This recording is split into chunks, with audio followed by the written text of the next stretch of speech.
This is a production of Cornell University.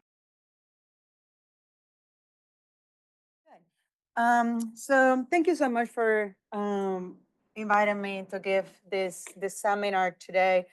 I know it is a plant pathology seminar, and I'm going to talk about insect resistance, but there is a little bit of plant pathology later on in the seminar. I'm just, for disclaimer purposes, I'm not going to take any questions or comment on any political implications that impact or have impacted the research that we're doing and the potential for continuing the project or not. So I would just put that out there. Let's talk about how the technology went from all the innovation to how it has been adopted in Bangladesh and the impact that we've seen so far, what we think is going to happen in the future with this technology and the opportunities that exist. So that's what I'm going to focus on today. It's a good story. So this is why we're going to focus on the partnerships that made this project possible. It has been about 20 years of investment and collaboration between organizations.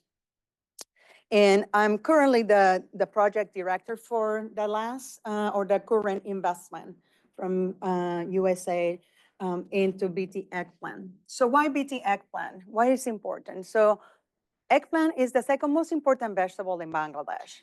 And as you can see in this picture, there's a lot of diversity of the eggplant. So most of the eggplants that we consume here are not necessarily part of the diversity that you see in Bangladeshi diet. There's a lot of diversity, around 100 different varieties, types of eggplants are grown in Bangladesh. So this is important as we continue to talk about how our technology has been delivered. And it's grown by 150,000 resource poor farmers. And this is the challenge that they face every year. The eggplant fruit and shoot border can reduce yield by about 70% even after intensive use of insecticides. Bangladeshi farmers spray about 100 times in one season. 100 times insecticides that are neurotoxin. And for those of you that have never grown eggplant is not something that you harvest once. You will harvest over a month. So think about the implications of that for insecticide application. You are spraying insecticide without any safety gear, any protection. And as you are spraying, you're also going to be harvesting on the same day or the day after. And it's not necessarily a person, the person that is going to be using the insecticide will be an adult or somebody that has been trained. It can be the children in the family. It can be elderly. It will be women. It will be young people spraying. So again, think about that. So when we think about why was this so important? Why is this intervention so necessary? So it's not just a scientific curiosity. It's not because the technology was just available. It's because there is a true need. So the Cry1A1C gene from Bacillus thuringiensis can render eggplant resistant. A single gene can provide the resistance for the fruit and shoot borer. That is the major pest of eggplant. There's other minor pests and that impact the yield, but the fruit and shoot borer is the major. And the company Mexico had developed BT Eggplant. Mexico is a company in India that many here at Cornell are familiar with. Had this Cry1C gene incorporated into eggplant through what is called the EE1 event. So it is a transgenic crop that was developed in the private sector. And through that collaboration with Cornell, with Sadhguru Consultant, and the Bangladesh Agricultural Research Institute as the recipients of that technology, but broader interaction with the Bangladeshi government, Mexico gave the technology to Bharti, licensed the technology free of charge and free of royalty, so that they can produce BT eggplant varieties that are adapted for the Bangladesh environment. So these were varieties that already existed in BARDI, the Bangladesh Agricultural Research Institute. They have developed it based on their market knowledge and the knowledge of their scientists and their community. These are varieties that were already adapted to the area. And then the gene was then inserted. So this was not varieties that were coming from somewhere abroad without being tested. So I want to clarify that because I know that many of the GMO crops that we think about multinationals that introduce their hybrids or varieties into a country and hope for the best. No, this was not. This was very well thought and planned. And it was highly consulted with the Bangladeshi Research Institute and government. So from 2004 to 2009, these varieties were developed through back crossing, 9 popular varieties. In October of 2013, 4 varieties were released. And here you can see the Minister of Agriculture, Matthias Chaudhry, providing the first BT eggplant seeds to 20 farmers in 2014. So 20 farmers in 2014 received the first seed. So I tell you about the political willingness that was necessary and was behind that technology. So we have innovation, we have science, and then we have political will, and we have involvement of the relevant stakeholders in Bangladesh. So this kind of showcase here all the institutions that were involved in this collaboration. So not only the Bangladesh Agricultural Research Institute, that it would be kind of like the counterpart of the USDA, but then also a arm of the organization that produces seeds, because we're going to hear that then it's not only bringing the technology to the country, but then how do we produce seed to reach the farmers? And also we needed to do outreach communication. So we have the Farming Future Bangladesh, that is a group of young journalists and communicators that do outreach in the community, understand the culture, understand the values of the culture, understand the language, can speak the language, reaching out to them. And then we have Cornell, we have different, the Ministry of Agriculture, and we have Sadhguru that helps broker that relationship between the private and the public organizations that then turn out to be this private-public partnership that has been so successful. So from 2014, when 20 farmers received the first seeds in 4 districts, now through all this collaboration through these organizations in terms of demonstration plots, involving the extension agents, producing seed, making sure that that seed is pure, that has good quality, and coordinating efforts across them. Now we have over 65,000 farmers every year growing BT eggplant. These varieties are open pollinated. So what that means is it's great that farmers can keep seed of it, but it makes it very challenging to know where the seed is going. So we're making some assumptions based on seed that has been distributed, but also we know that based on our studies that about 15 to 25% farmers may be keeping seed for next season or passing on to their neighbors or their families. So we know that the number may be much higher because we cannot keep track of all the seed that is in the market, in addition to the formal seed system. So these are the 4 varieties that were released. And as you can see, this is the diversity I was talking to you about. So they have green eggplant, purple eggplant, pink eggplant, with striation, with no striation, elongated, round, it's, you name it. They have different varieties that they like for different dishes, for different purposes. Now, even to the point that even within a variety, they will be looking at in the market, let's say this green variety that is very large.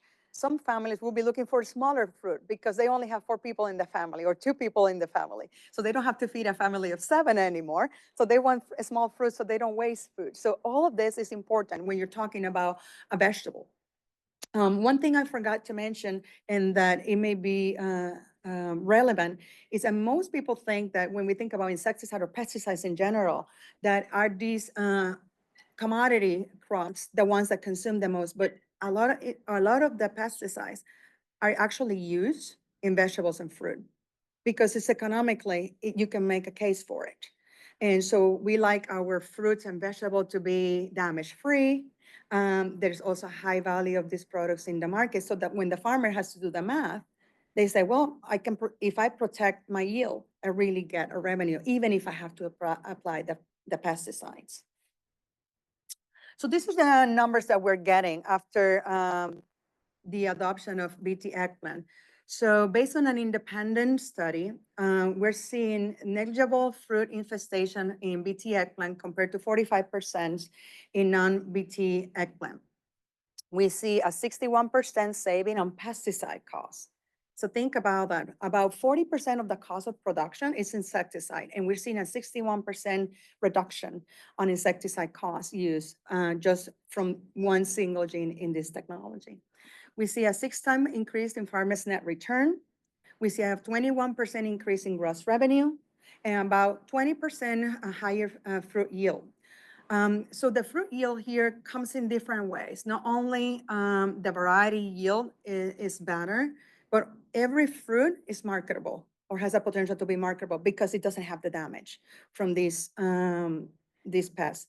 In addition, at the market level, once the fruit is in the market, every fruit that is in the market can be marketable again. And then at the kitchen level, the people that are buying the fruit can consume the entire fruit because there's no damage. So if you don't know what the border causes, it's having a worm inside of the fruit or having the larvae growing inside the fruit. So at the kitchen level, the person will have to cut away and throw away. It's like, when you do with your potatoes when there's some damage, no? So think about that when it's highly damaged, and now you can consume the entire fruit. So when we think about not only yield, but food loss and food waste at the farm level and the kitchen, all of this is reduced because of this technology. And then we see about 41% reduction in toxicity from the pesticides use based on their own reports of symptoms. This is from the farmers and the household. So in the current investment, since this technology since 2014 has been so successful in terms of getting adoption and getting track in the field, what we wanted to do was to increase that adoption and the long-term sustainability, because now we know the technology is accepted, it's in those 4 varieties, the farmers are growing it. So how do we protect this technology, not only for Bangladesh, but for the surrounding region? Because BT, we know, can be overcome by the pest if it's not properly protected. So in the IREP, that is the Insect Resistant Eggplant Partnership project, the goal is to scale up the adoption of these 4 varieties that carry the CRY1C gene. We want to develop the next generation of BT eggplant, in this case, hybrids and varieties. But hybrids are really important because since the technology was developed, and it was developed for resource poor farmers, and the idea was that, well, if it's resource poor farmers, let's make sure that it's open pollinated so they can maintain seed. The culture has changed significantly. Farmers are buying hybrids because they know the return of investment. So they're buying hybrids of potato, of peppers, of tomato, of eggplant itself, and you will see the numbers later. So we know the culture has changed, not only in Bangladesh, but in South Asia and Asia in general, and in Africa too. Because the farmers are risk adverse, but they will try things once. And if they see a return on investment, they will do it. At the same time, if they don't see any good return on investment, they're pretty smart. They will do the math, and they will not buy hybrids if it doesn't make sense to them. But they are buying hybrids. So we know by a fact that there is a market for that. There's also, we need a way to strengthen the value chain, because the value chain goes from all the way from the seed development all the way to the consumption. So how do we make that value chain more inclusive for different people in the community, different segments? And then how do we do more outreach and education so people that are not aware of that technology or may have some misinformation or just really are curious about it, can get the right information? And that includes not only the public, the consumer, but the scientists themselves and the policymakers that are making the decisions. So we want to improve the enabling environment for BT eggplant and biotech in general in Bangladesh. And also we are involved in supporting the commercialization of BT eggplant in the Philippines. I'm not going to talk about the Philippines today because that's a whole different seminar. It will take another hour to go over it. So how do we do this? We do this through ensuring high quality seed availability and market preferred varieties.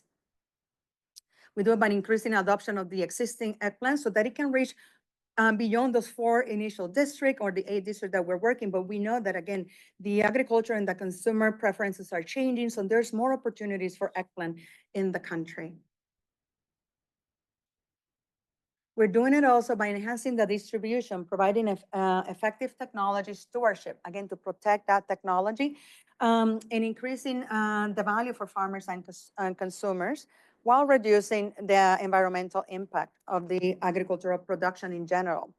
Bangladesh has such an intensive agricultural system. So if you think eggplant's an example, but many other vegetable crops are having the same challenges. And that means the same amount of insecticides or more and other pesticides that are going not only into the fruit and vegetables and other crops, but also to the water, the soil, insecticides that are broad spectrum that are eliminating beneficial insects. While the BT can be so specific and allow for the beneficial insects to survive and support the rest of the ecosystem.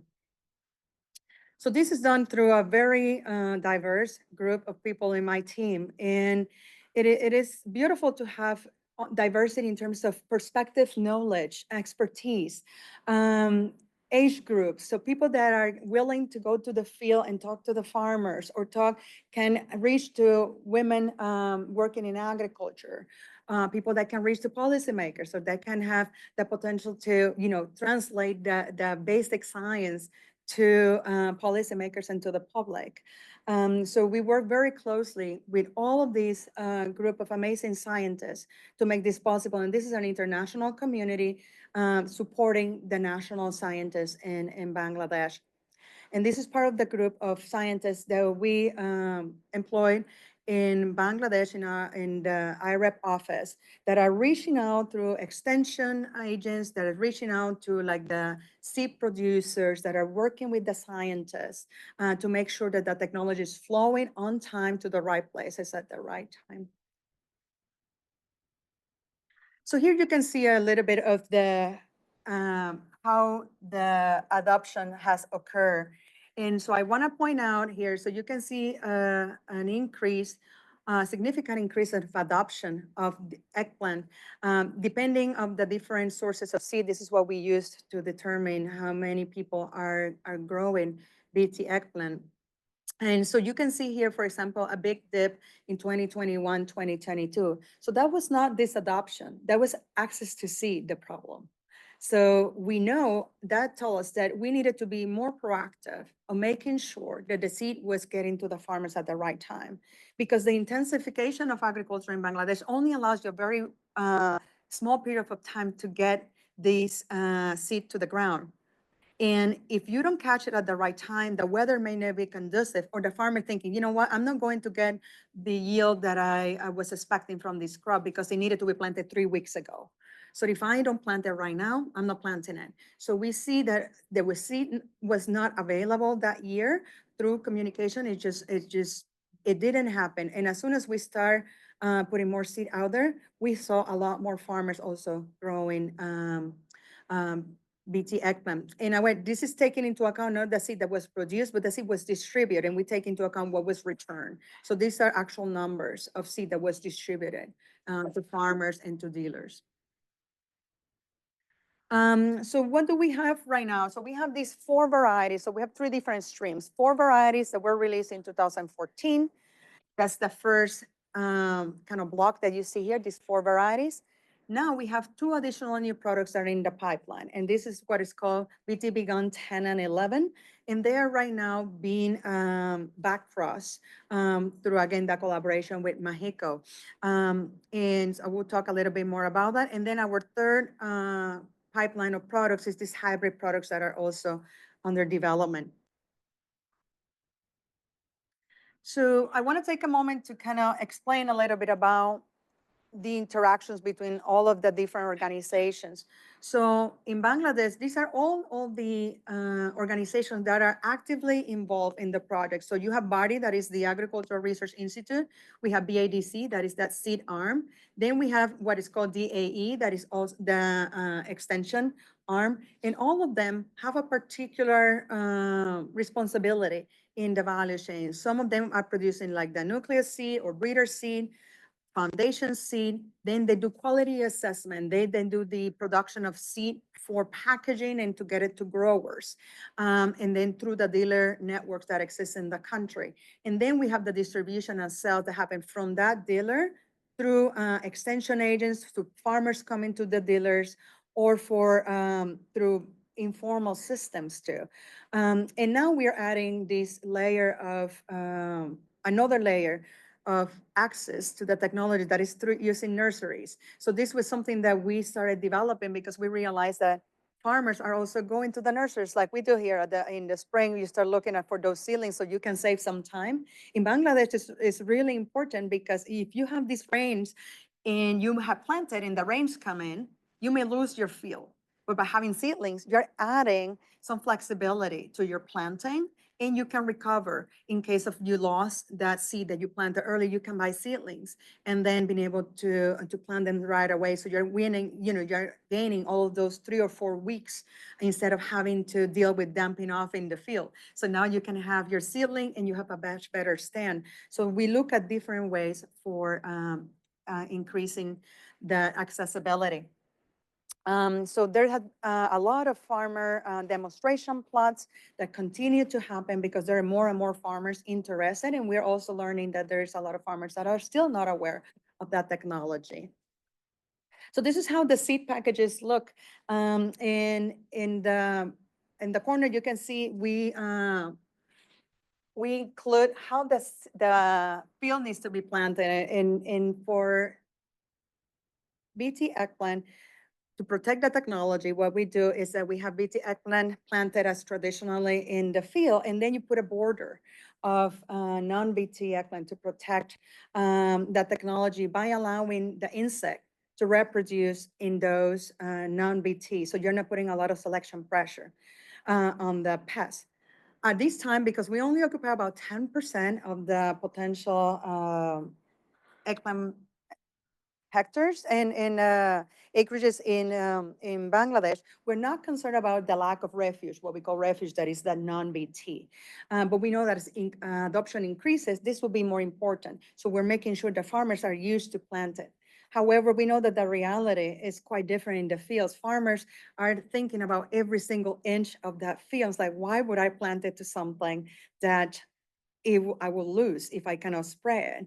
Or, then we said, well, you cannot just spray it to eliminate, because the goal is that you have the pest going into that. And what we suggested to them was, if you're not going to plant this isoline, that is BT eggplant, think about it, all the other varieties that you like to grow of eggplant, that because we only have 4 varieties, and you said, oh, in your household, you want to plant the pink one too, or the long purple, plant it in the corners. So instead of making it plant an isoline, it's like plant any other eggplant that you would like to consume, and then just put it there.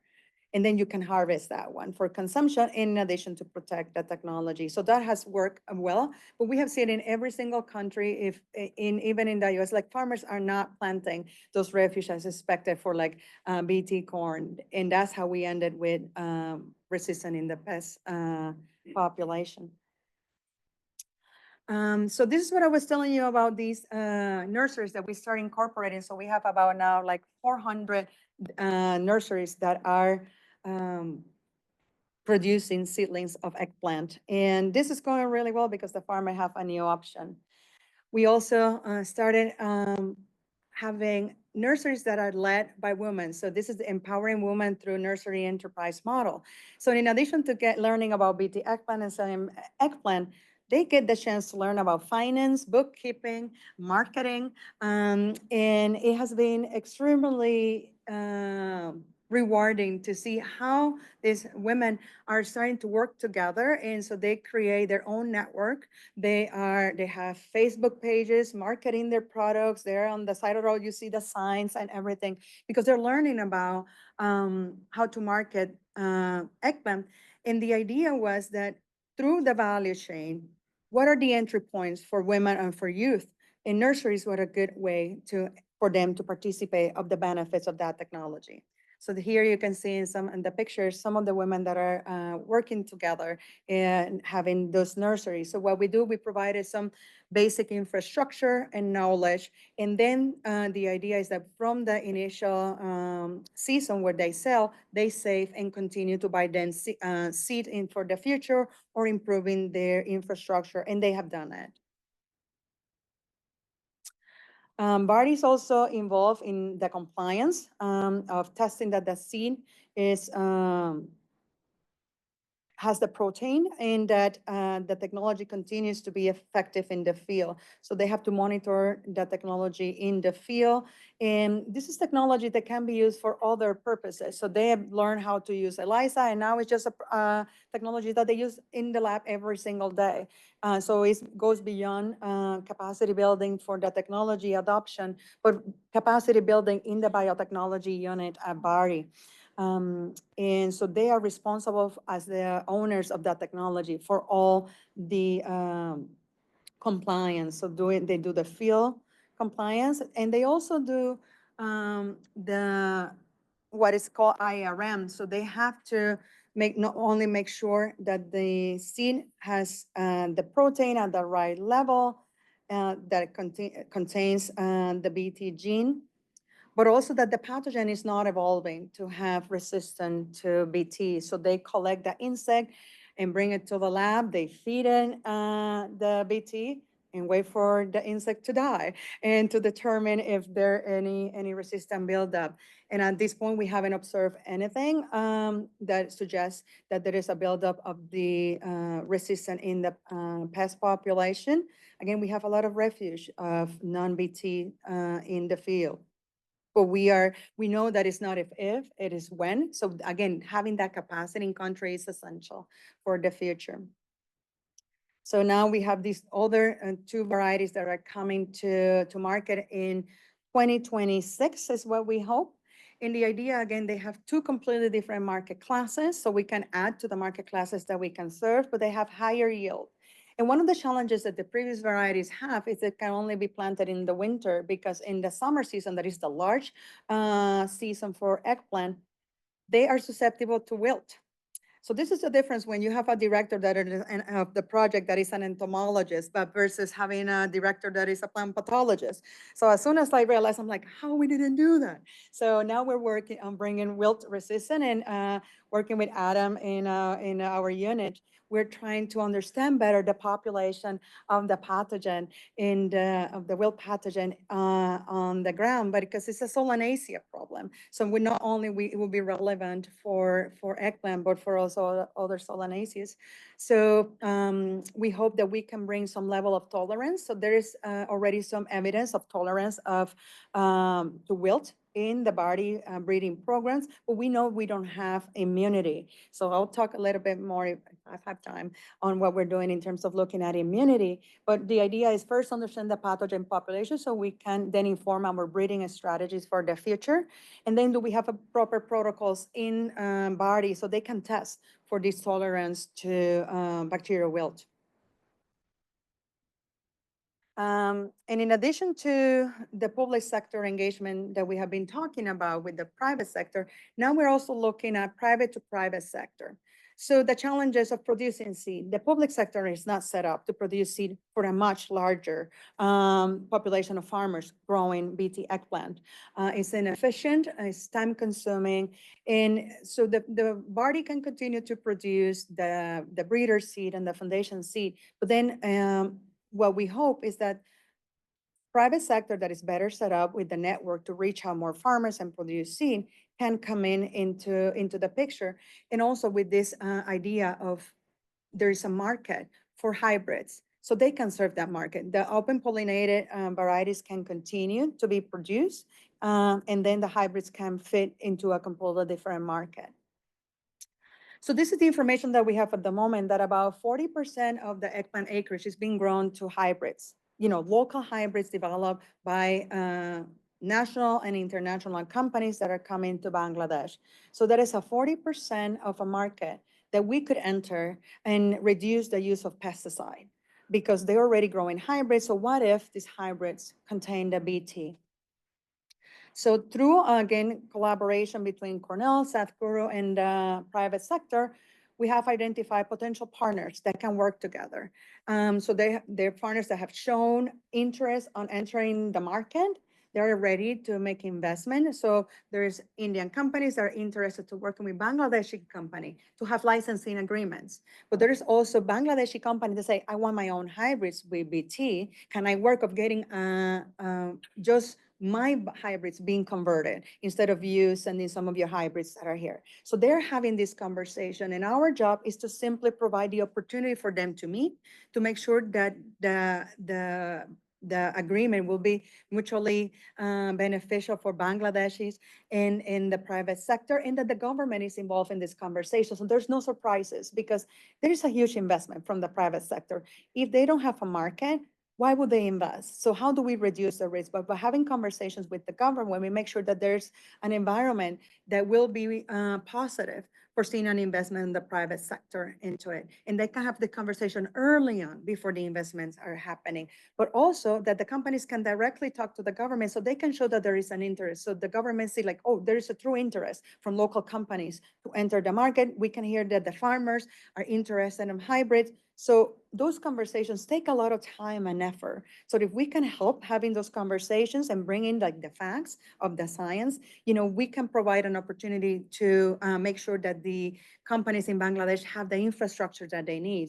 How do we select these companies that can actually handle having GMOs or developing their own GMOs? They need a little of consultancy in terms of the research, the infrastructure they need. So we can provide that kind of knowledge to them.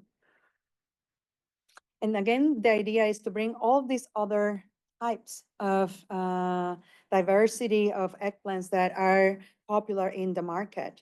And so there's some that are already have been selected by the companies as the ones that can fit very well in the market in Bangladesh. So you can see the striation, the different sizes, different shape to fit in that market. One thing that we learned is that they really want this shiny coat on the fruit, because if it's matte, may look like it's old. So anything that it may have the best resistance and the best yield, and if it's matte versus shiny, it will not go anywhere. So again, having these conversations, and this is where our, so our social scientists and engaging with the farmer is so essential, so we understand what the product needs to look like. So we hope that these hybrids that already the conversations have happened between the companies, the licensing agreements that happen, could be available as soon as 2026 and 2027 for testing. These hybrids carry a different event, a different gene. Because of they have a different gene that is not that CRY1C that we've been using, they have to go through a whole process of deregulation. While our varieties that BT10 and 11 that are coming, because they're using the same gene, they can just be approved with agronomic tests. So again, this will take more time, and we will see if it's the government of Bangladesh will be ready for going through the process. So we're having conversations with them to make sure that there is a policy environment that would allow for this investment to be successful.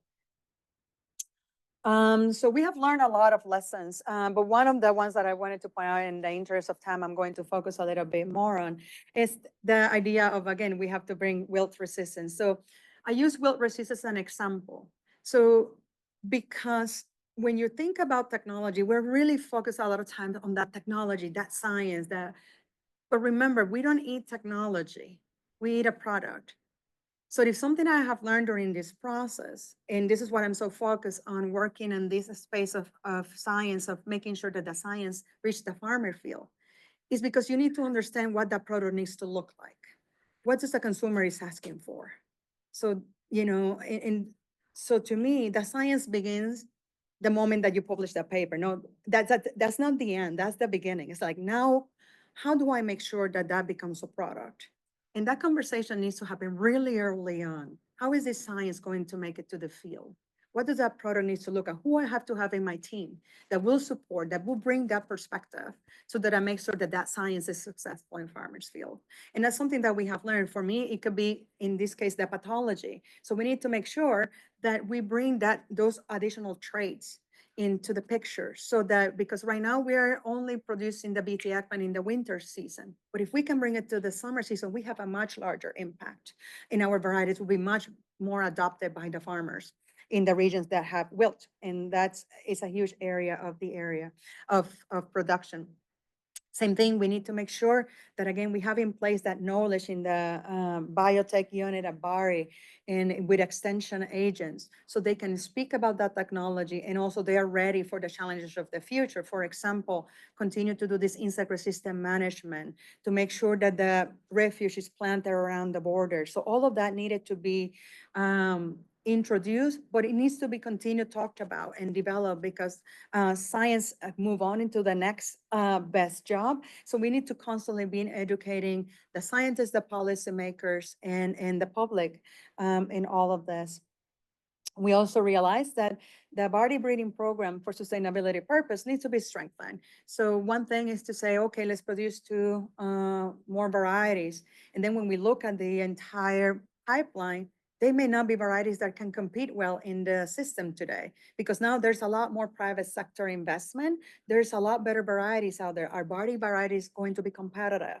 If we're talking about hybrids, where does the market is for that open pollinated variety? So all of these conversations need to happen, and strengthen the breeding programs for the technology to be successful in the long run.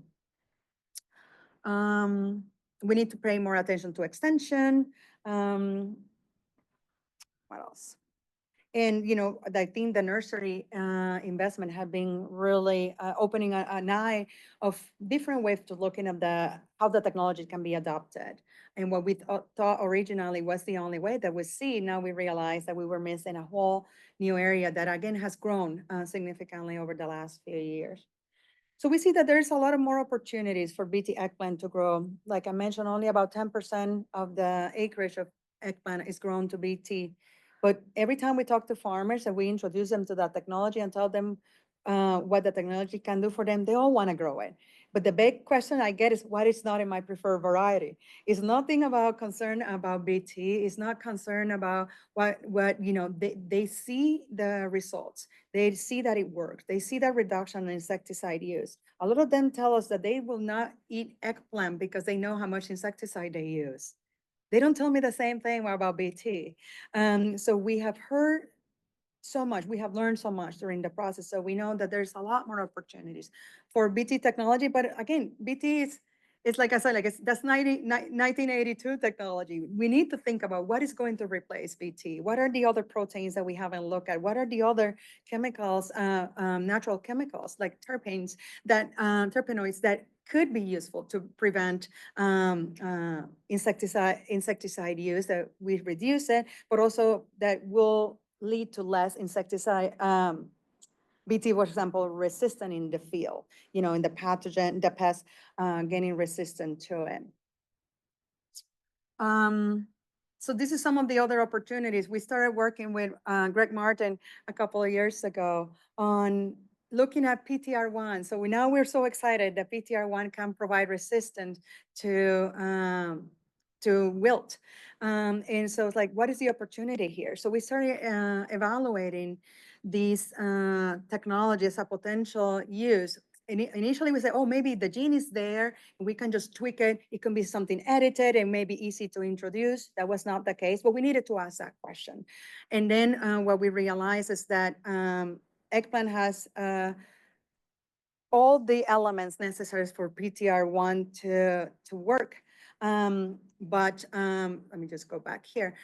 So it has all the elements, the components needed for PTR1 response. So now it's like, can we do this? Can we introduce PTR1 as a second gene? So it will be a dual purpose transgenic that not only provide resistance to the eggplant fruit and shoot borer, but that can provide immunity for wilt. But that required that Adam came into the picture. That's how Adam came into the picture, because we need to understand the population of the pathogen and the effectors to understand if PTR1 was going to be effective. And everything is telling us that yes. So again, we have technology that is here at Cornell and a BTI that we could use and continue this next generation of products. So like this, we have so many technologies that can be so useful in developing countries for the benefit of the people. And this is like the role that I see for Cornell and other advanced research universities and institute, is the work that we do has a place in the world. And it can do really, really good things. So what we hope is that over the next years, we can continue to bring technology like this to the field, because it's where it belongs. It doesn't belong just in a journal. So thank you for listening today. And with that, I'll take any questions. Right, Maricelis, that was a very interesting story. Thank you. So let's take some questions here and online as well. Yes. Can you say a little bit more about the resistance to BT and mechanism of that and that sort of thing? Okay, but you put me in the spot and I feel again like I'm a grad student. So I'm not, as a non-entomologist, I can tell you that the resistance to BT is a recessive. It's recessive. And so what it means is that for the resistance to evolve, it will take time. But if the pest can continue to reproduce in non-BT, we are not putting that selection pressure on it.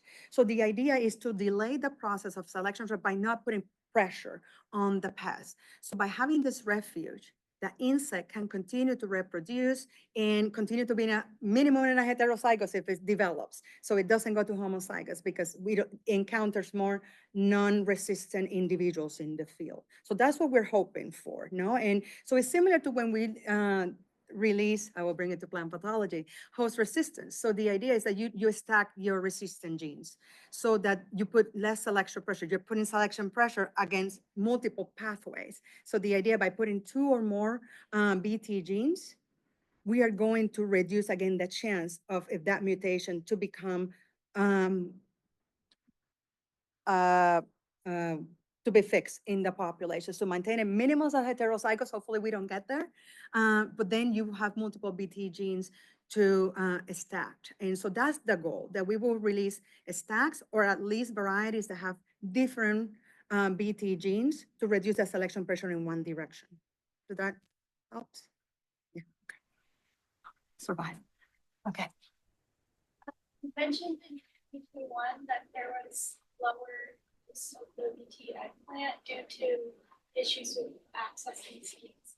I was wondering if you could expand upon the barriers to accessing seeds and how you guys increased that access in subsequent years. Thank you for that question. So the question is about how we reduce, in 2021, there was a reduction of, let's say, adoption, but it was really because accessibility to seed. So so the question is, what are we doing to support like the seed production and get back into where we needed to be producing? So a lot have to do with communication. So some of the dealers were saying, oh, we are not getting a pull from the market. So we decided that with our limited resources, we needed to focus on other crops and stop producing BT eggplant. And so we had the conversation with, did you go to the particular district where this BT is needed? But it's because if you look at the entire country, it may be that you don't see the pool that is necessary because it has not been introduced across the entire country. It has been selected a particular district that have the market class and that also didn't have the wilt or that can grow it in the winter. So we were, that communication wasn't happening there. So when they had to select where to put their resources, for good reasons, they went into a different crops. And now do we have a much better understanding of what the farmers need in which locations, and we communicate that early on in the season. So at the end of our season, say, okay, these were the farmers that were growing BT, the eggplant this year. And so these are the districts. So we need seed for these many farmers in this area. So I got a lot of having that communication. Thank you. I have a question. Yes. I was curious, is the Cry1 gene carried in the pollen? And really the follow-up on that is, are some of these refuge plants, are the seeds from them containing that event? So it is, so the question is about if the Cry1C gene is present in the pollen, and if the refuge that is around the field will have, then we can The seed incorporate that gene into it. So there is a chance that Crya1C will go into that neighboring eggplant. I cannot remember exactly what is the distance, but it's not a long distance where the pollen is moving, and we have checked for that. There's studies being done on that. Farmers that grow the eggplant in the borders, if they were to save seed, again, this would be just a one copy of that and that particular event. And so we are very much concerned with that movement of that pollen when we talk about herbicide resistance, no? And that's where we are being very aware. In this case, that if the gene were to move, the only thing we will do, it will make it resistant to the pest. So despite not something that we wanted to happen, because they have the idea is that these varieties of eggplant continue to be as indigenous as they always been. The worst case scenario is that will be resistant to the pests and will survive better. Maricelis Acevedo, remember, it's not fully open pollinated, right? It's like, No, it's like 10% open. exactly, yes, it has like a 10% cross pollination. Yeah. Yeah, it's like yeah, between 10 and 20%. Thank you for that, Ronnie. That was a really important point. Let me stop share so it's easier for me to see it. There we go. Oh, Greg is here. What steps do you recommend for a scientist that just discovered a new control strategy to deploy it as fast as possible? So that's a great question. Thanks, Michael, for that question. So to me, it is important that we understand how is this technology useful, and communicate that early on, not only to your colleagues, collaborators, make sure that you have a pretty diverse group of people in your network so that you can move that technology, work with your breeders, work with your pathologists, work with your entomologists, with agronomists. Make sure that you understand the system where you want to deliver this technology. Talk early on. I know that a lot of times we tend to be a little bit secretive because we're thinking that, oh, somebody can scoop me. But if you don't talk about it, you may be missing an opportunity for utilization of this technology. This is what is important, that we communicate early on. But we also need to get a group of sponsors for our research that understand where science fits in the field and communicate. It's our job to communicate that to them, to policymakers, to donors, to sponsors, about where do we see this going. And it's not like it's going to happen tomorrow. It may be 10, 20 years down the pipeline. But if we have a clear understanding of where the science can go and can communicate that effectively, I think we can go a lot farther than we have gone before. Because a lot of times it starts with, it's not really an aha moment. It's like, that's funny moment, no, in the lab, something that doesn't fit. So the moment that something doesn't fit and you think you have something really good, start thinking, what are the implications of this? How can it be used? And to me, like a lot of times we don't tend to think that big picture. We get so focused, especially in grad school, we're so focused on that particular example, that pathway, that gene, and that we forget that it belongs in a much larger environment. I was talking to people that specialize in photosynthesis at MSU this week. And they were talking about, what is that technology that you're thinking about? I'm like, you guys work on photosynthesis. You're working on Rubisco. We're still working on Rubisco. It is the protein that has been studied so much, and we still do not understand it, of all the benefit and how we can make it more efficient, et cetera. So like that, we have so many systems that we do not understand because we haven't asked the big picture. How does it fit with the rest? So I think we just need to do more of that. That's a perfect note to end on with. Thank you again. Thank you. This has been a production of Cornell University, on the web at cornell.edu.